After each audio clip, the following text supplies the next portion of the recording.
about Mars over the past few years because we have plans to send humans there, and possibly, if you believe Elon Musk, he wants like 1 million people living on Mars at some point. But that would, of course, take a long time to get there and, of course, to create something habitable for us to live on Mars, right?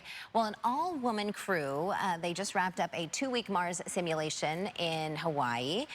Pretty cool mission, in fact. It's part of the SENSORIA program. And two of them are joining us this morning, Dr. Cyan Proctor and Aaron Bonilla, both from right here in Arizona. That's Good right. to see both Good of you. morning, ladies. Thank you for coming in. So what a cool mission. You guys actually lived in a very volcanic section of Hawaii, correct? That's correct. In like a little dome with a spotlight. What happened, Cyan? Yeah, the SENSORIA program is about putting women at the forefront of space exploration. And so 6 of us came together for a 2-week mission on the Big Island of Hawaii in a dome called High Seas.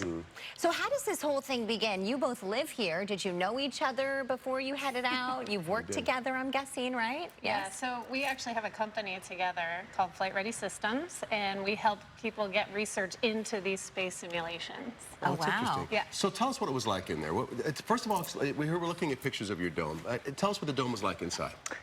Well, it's about 900 square feet of usable space. So small for 6 people. Pretty small, Yes. but what's really nice about this particular habitat is we each have our own sleeping quarters. It's Very small. important. Yeah. Right, But you have a door that you can shut at nighttime and have your own personal space. And so how long were you there, and what was that like?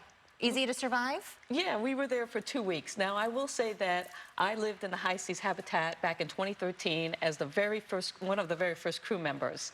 And I lived in there for 4 months with 6 people. Oh, here they are right here. So 2 weeks is easy. And that's I our bet. crew. But there are challenges, right? If you had to say there's one, what were some of the biggest challenges? I think what was unique about our mission is our crew got along really well. But if you had a crew that the dynamics didn't work, or there was a strong personality that wasn't able to work through issues, it would be, even in a 2-week period, it would be a lot harder. Yeah. Was it anything like that movie, The Martian, where he's like has to create fertilizer inside, on Mars? You had to bring up that one scene, right? didn't you? And you're thinking, how am I going to create, food on Mars? How am I going to grow it, and how are we going to survive? I'm sure you guys did tons of research on that. Well, we actually had a vertical garden that we started while we were there. And so it was a hydroponic system. And so we actually created some fresh greens and stuff. Oh, good. Not using that type of fertilizer, right? And we also used freeze-dried fruits, meats, and vegetables for cooking. And that's one of the very first study that I did for 4 months was funded by NASA to investigate food strategies for long-duration spaceflight. And I came up with a cookbook called Meals for Mars. Awesome. Meals for Mars. That's so great. Where can we get that, by the way? At mealsformars.com. Oh, there you go. Good. So what were some of your most popular menu items that the crew liked? There was a tofu veggie mix that we put together with this rice noodle. It was basically ended up being a soup. And that, to me, was the best. Oh, I love good soup. I actually partnered with a group, a company called Elements, that makes prepackaged meals of freeze-dried vegetables and meat. And I brought that into the hab as part of my Meals for Mars study while I was there. Interesting. So back to the science here for a second. Did you walk away from this whole thing? Because from what I understand, those earliest Mars trips are going to be pretty much one way. Did you walk away from this thing, number one, thinking it is feasible to have a long-term living in something like this? And number two, is it something you'd ever be interested in for a one-way trip to Mars?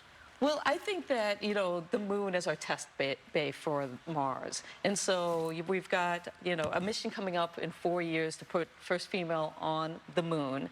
And that's really going to set the stage for us to be able to go to Mars. Yeah, and I think, it's hard to predict when people are going to get on Mars or be landing on Mars, because there are a lot of challenges right now with radiation exposure, having the proper spacecraft to get us there that will protect humans. So the moon is a good start before we start talking about Mars. Well, great meeting both of you. Congratulations on the cookbook and the whole project. You both are such an inspiration to our young girls. Thank you. Well, women in science. We'll have to have you guys in again. Hey, maybe a Mars, Meal Mars segment.